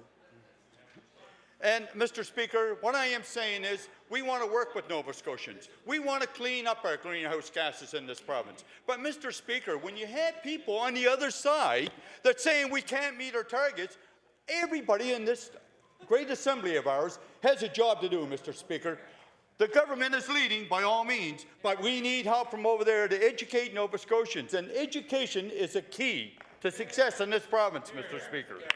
And I'm sure, Mr. Speaker, in your previous life, you would agree to that statement, that education is a key to success in this province. We have great things in the future. We have partnered with the Nova Scotia Community College, Mr. Speaker, on a lighting program that we are greening our own facilities, Mr. Speaker. We just announced a new program, $400,000, Mr. Speaker, about a month ago, with all the school boards across this province. Every school board in this province signed on, Mr. Speaker, to work with this government to make sure that our government buildings are as energy efficient as possible, Mr. Speaker. That's what it is. It's partnering, Mr. Speaker. And if members in the House have ideas of ways that we can be more energy efficient, Mr. Speaker, and programs, I'm more than willing to talk and listen and find ways that we can be more creative and work. Mr. Speaker, in the Department of Conserve Nova Scotia, we have 13 employees. But I can tell you, Mr. Speaker, there are 13 dedicated employees, 13 dedicated employees that have introduced 50 programs since conception, a little better than a year and a half ago, and worked with over 300,000 Nova Scotians. That's a good track record, Mr. Speaker. And we have lots more to do. Working with the Nova Scotia Home Builders Association, Mr. Speaker, is another program that's been extremely successful. And we are looking at implementing new programs in the upcoming year, Mr. Speaker. And again, working with them to make sure that the homes are built as energy efficient as we possibly can. To date, Mr. Speaker, we partnered with so many agencies outside, and every agency sits at a round table to help, give us ideas, to work on better ways that we can be energy efficient, how we can create a better transportation in our province, Mr. Speaker, and create a better environment for public transit.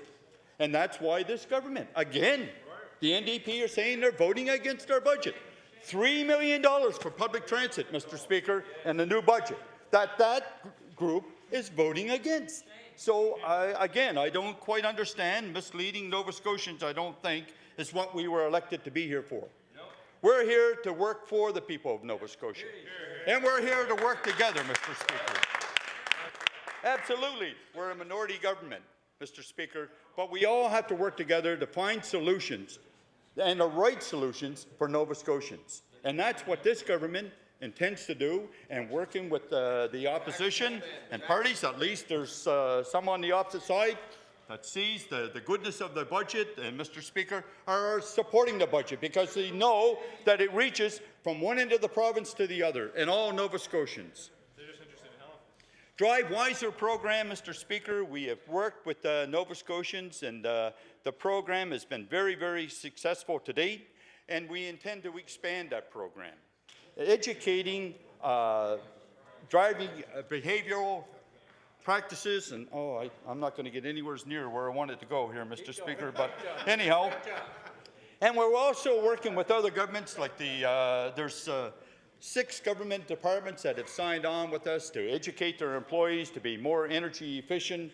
Working with the Transportation and Infrastructural Renewal, Mr. Speaker, as I announced this morning in my resolution, working on government buildings to make them more energy efficient. That's what I call cooperation and government working for the betterment of Nova Scotians and to help clean up our greenhouse gas, to help be more energy efficient so we can take those dollars, over $70,000 just in a little program that I announced this morning, Mr. Speaker, and we can take those dollars and put them out to other programs that will help more Nova Scotians. Thank you, Mr. Speaker.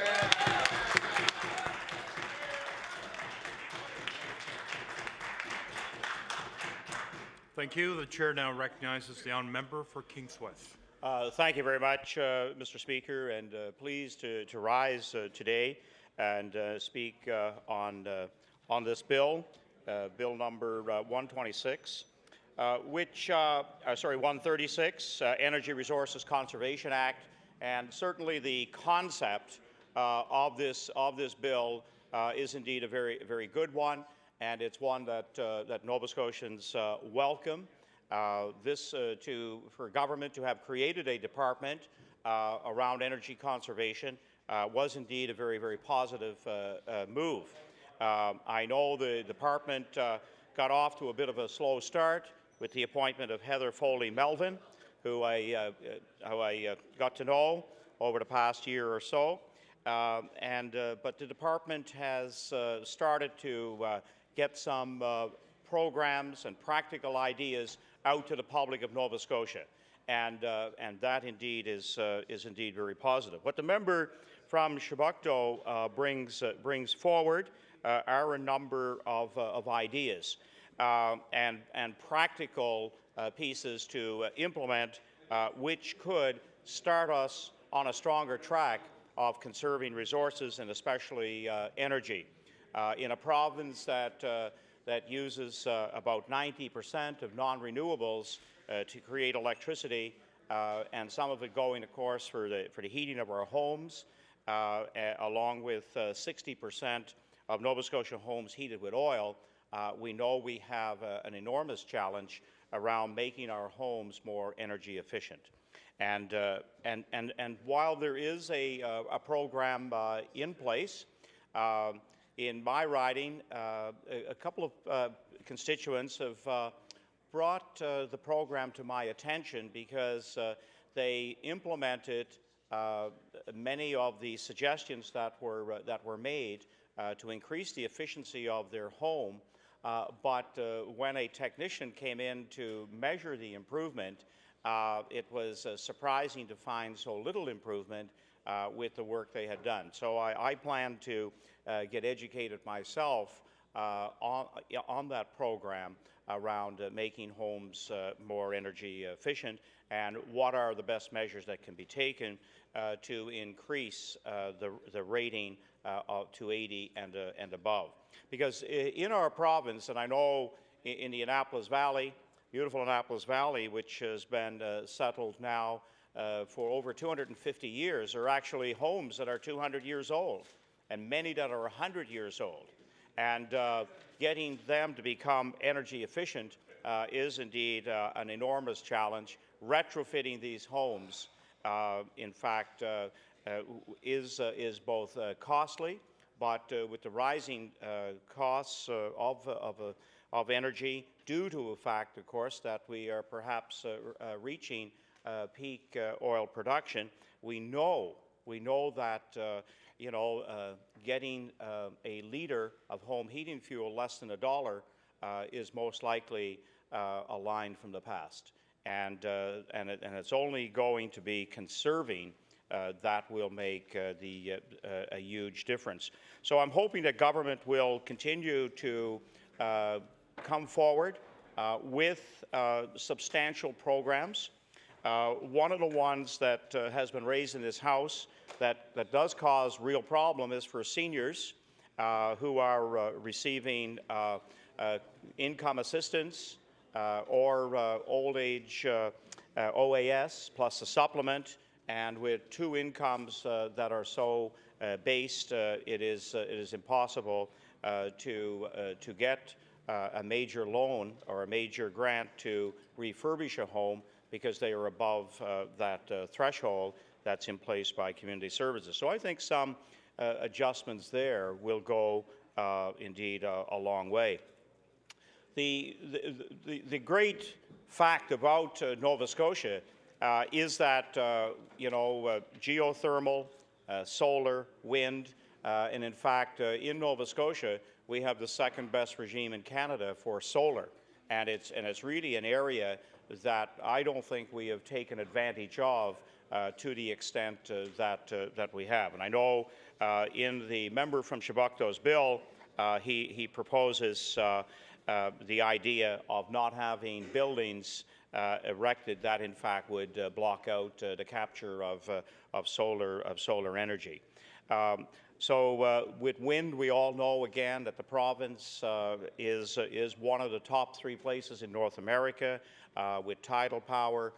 potential. It's obviously the leader in the world in that regard. So we have enormous potential. It is now shifting to those resources so that we no longer are using the amount of oil, the amount of coal and gas that we currently are in order to give us the energy that we need from our homes. We all know, and it makes perfect sense, that the best kilowatt, of course, is the one not used. You know, that's a fact that we need to crown and try to convince Nova Scotians, educate Nova Scotians that this becomes part of our way of life, that we are doing small measures each day to be able to make a significant difference in the amount of resources that we use. There are many exciting things in this province that we all come across from time to time.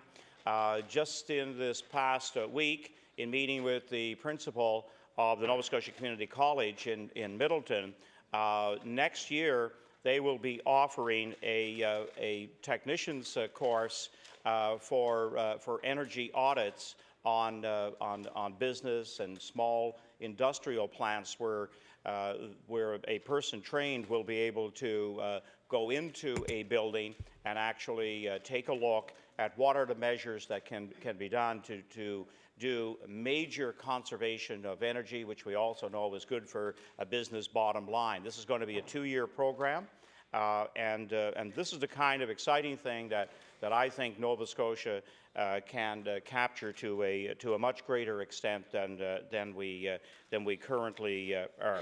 So while we have a long way to go, there are indeed a few good ideas in this bill that we should take a look at, while there are a few that would provide an immense challenge for us to be able to accomplish in this province. And with that, Mr. Speaker, I'll take my place. Thank you.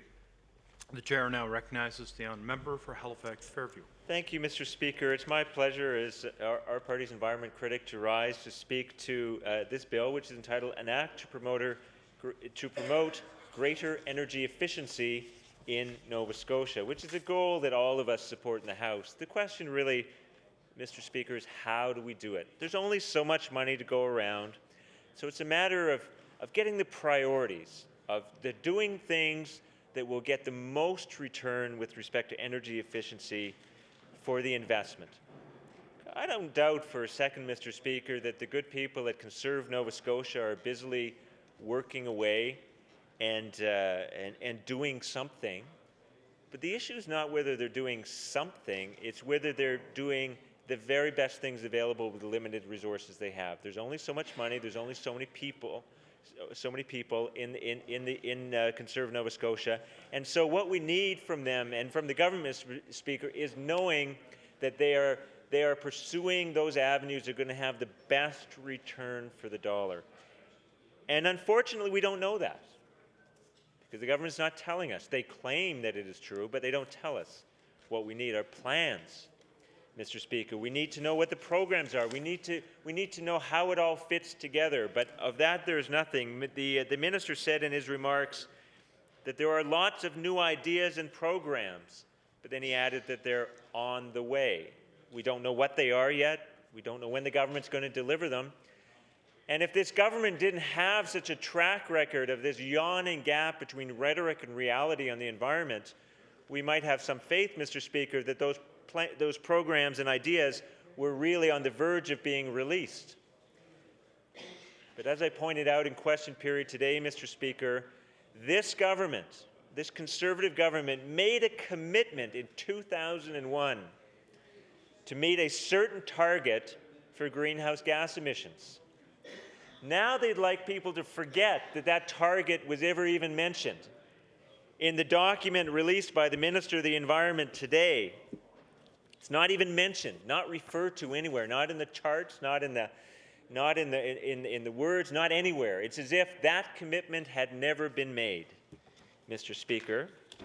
And now instead, and just for the for the edification of the Minister of the Environment, I'd like to table that commitment so we can read it again, Mr. Speaker. Now, instead of explaining why they're not meeting the commitment they've already made for 2010, they prefer to talk about 2020, what they're going to do in 2020, Mr. Speaker, which is 13 years since they passed their Environmental Goals and Sustainable Prosperity Act, 19 years since they made that commitment back in 2001, 12 years from now, Mr. Speaker. To set such distant goals means there's practically no accountability at all, because the minister can make almost any claim that he wants on the environment. And as he pointed out today to us all, Mr. Speaker, none of us has a crystal ball. We don't know what the future holds, so he can make any claim that he wants without fear of being contradicted. That is the record of this government on the environment, Mr. Speaker, and so excuse us for being a little bit skeptical when the Minister for Conserve Nova Scotia says there are new ideas and programs on the way, Mr. Speaker. Now, this is a program that did not start well.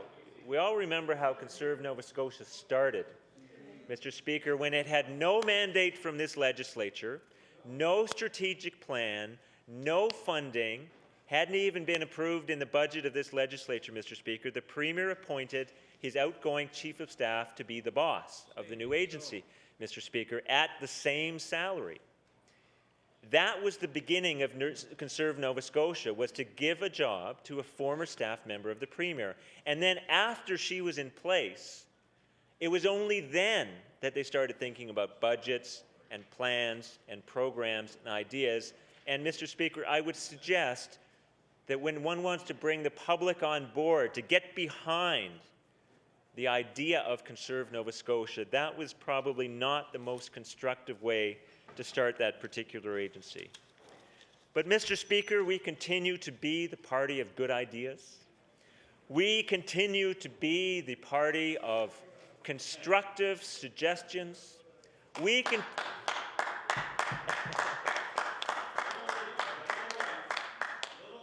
A smattering of applause, Mr. Speaker, from my colleagues. We continue to give the government a range of good ideas, many of which they adopt and then claim as their own. And you know what, Mr. Speaker? That's okay. We're in the idea business. And if the government wants to take our ideas, they are welcome to them. That's why we're here. And this bill, Mr. Speaker, Bill 136, is simply full of good ideas. We commend them to the attention of the government. Now, Mr. Speaker, the essence of the bill is a program whereby people can repair their own homes. That is the single best, most efficient way for us to get the energy savings that we know we all need. If we want conservation, we have to help Nova Scotians to make their homes more energy efficient. And this bill would do that, provides a way to do that. It provides, that kind of big idea and also little ideas like making sure that people can hang out their clothes to dry. Now, the minister said he's not aware of any bylaw in Nova Scotia that prevents it, which of course is true. But nobody has ever said it was a question of municipal bylaws, Mr. Speaker. It's a question of restrictive covenants. Restrictive covenants when people buy property where all the neighbors say to each other, we promise not to put up clotheslines, and if anybody tries, it is their neighbors who then enforce it. So it never was a question of municipal bylaws. I just wanted to make sure that the minister understood that. Making the government a leader is also an idea here, Mr. Speaker, so that the government has a plan. Energy conservation stands for all government buildings and property leased by the government, because if we want Nova Scotians to see the way forward, they have to see their government leading the way, Mr. Speaker. This bill is simply full of good ideas. That's what we're here for. We look forward to this government and Conserve Nova Scotia supporting this bill and applying these very fine ideas coming from the NDP caucus. Thank you, Mr. Speaker. Thank you. Time has expired for debate on Bill number 136. The chair now recognizes the Honourable, the official opposition House Leader. Thank you, Mr. Speaker. That ends our party's business for today, and I'll return it back now to the Government House Leader. Thank you. Thank you. The chair now recognizes the Honourable, the Government House Leader. Thank you very much, Mr. Speaker. I would ask the consent of the House to revert the order of business to presenting reports of committees. There's been a request to revert to the order of business, tabling reports of committees. Is it agreed? Agreed. The Honourable the Government House Leader. Yes, thank you, Mr. Speaker. As Chairman of the Committee on Law Amendments, I'm directed to report that the committee has met and considered the following bill. Bill number 157, an act respecting certain financial measures. The committee recommends this bill to the favourable consideration of the House with certain amendments. Or that this bill be referred to the Committee on the Whole House on Bills.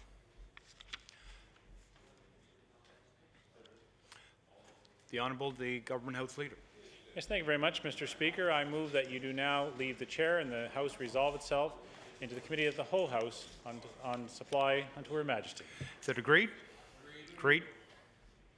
The Chair recognizes the Honourable the Member for Halifax-Shabukdale. Mr. Speaker, thank you very much. For the benefit of the public watching at home, I want to note that what we are about to engage in is a special kind of debate. This, according to our traditions, is an opportunity, time limited to 15 minutes, in which members of the legislature immediately prior to the start of detailed budget estimates are given the opportunity to speak to topics of their choosing. Normally, it's the choice of members of the legislature to speak with a particular focus on issues in their own constituency. They will do a tour of schools or roads or some other kind of particular focus.